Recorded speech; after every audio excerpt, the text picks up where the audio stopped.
डाळ हा रोजच्या जेवणातला महत्त्वाचा आणि पौष्टिक पदार्थ. तोच पदार्थ आपण आज जरा वेगळ्या पद्धतीने बनवून बघूयात बरं. आता त्यासाठी इथे मी कुकरच्या एका डब्यात तांदूळ आणि एका डब्यात तुरीची आणि मुगाची समप्रमाणात डाळ घेतलेली आहे. आता या कुकरमध्ये डाळ तांदूळ स्वच्छ धुवून घेऊन मी डबे असे एकावर एक ठेवून घेतलेले आहेत. भाताला चवीनुसार मीठ देखील टाकलेलं आहे. मीठ एकजीव करून घेऊयात आणि कुकरच्या 3 शिट्ट्या करून घेऊयात. इथे मी एक बारीक चिरलेला कांदा घेतलेला आहे, तसेच टोमॅटो, लसूण, 2 हिरव्या मिरच्या त्यांना फक्त उभे काप देऊन घेतलेले आहेत. कोथिंबीर घेतलेली आहे आणि कढीपत्ता आणि शिजवून घेतलेली डाळ हे सर्व साहित्य घेतलेलं आहे. या सर्व साहित्यांचा उपयोग करूनच आपल्याला मस्त मसाला डाळ बनवायची आहे. अगदी झटपट बनवून होते बघा. तसेच सांबार मसालासुद्धा या डाळ बनवण्यासाठी आपल्याला लागणार आहे. आता गॅसवर मी कढई गरम करायला ठेवली आहे. त्यावर थोडेसे तेल टाकूयात. त्यामध्ये मोहरी, जिरी, कढीपत्ता, लसूण, हिरव्या मिरच्या हे छान परतून घेऊयात. त्यानंतर कांदासुद्धा टाकूयात. कांदासुद्धा लाल होईपर्यंत परतून घेऊयात. त्यानंतर हिंग टाकूयात.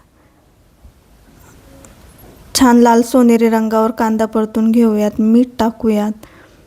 मीठ टाकून झाले की परत एकदा परतून घेऊयात. आता हळद टाकूया, लाल तिखट, धना पावडर हे मसाले टाकून परतून घेऊया. आता आपण सांबार मसालासुद्धा यामध्ये टाकणार आहोत. सांबार मसाला टाकला की पुन्हा एकदा परतून घेऊयात.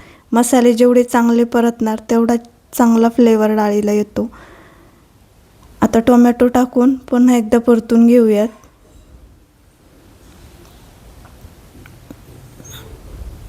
तेल सुटेपर्यंत छान आपण परतून घेऊयात. त्यानंतर कोथिंबीर टाकूयात. कोथिंबीरसुद्धा परतून घेऊया.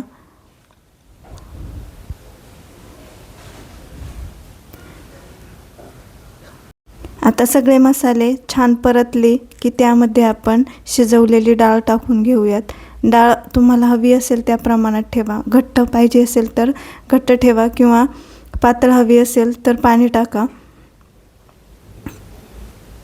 डाळसुद्धा छान एकजीव करून आपण त्यात पाणी टाकणार आहोत. पाणी टाकून झाले की डाळीला छान उकळी येऊन देऊयात. छान उकळलेली डाळ बघा कशी दिसत आहे ते. रोजच्या जेवणातील तीच ती डाळ पण थोडी वेगळ्या पद्धतीने बनवली तर तिची चव अनेक पटींनी वाढते. आता त्यावरून आपण थोडी कसुरी मेथीसुद्धा टाकूयात. थोडी हातावर चोळून टाकली की तिचा फ्लेवर छान येतो. त्यानंतर आपण तूप टाकूयात. तुपाने छान चव येते. साध्या वरण भातावरसुद्धा तूप टाकले की त्याची चव छान लागते. बघा अशी ही एकदम मस्त डाळ आपली तयार झालेली आहे. व्हिडिओ आवडला असेल तर व्हिडिओला लाईक करा. चॅनलला सबस्क्राईब करायला अजिबात विसरू नका. आणि हो, कमेंट देखील करा.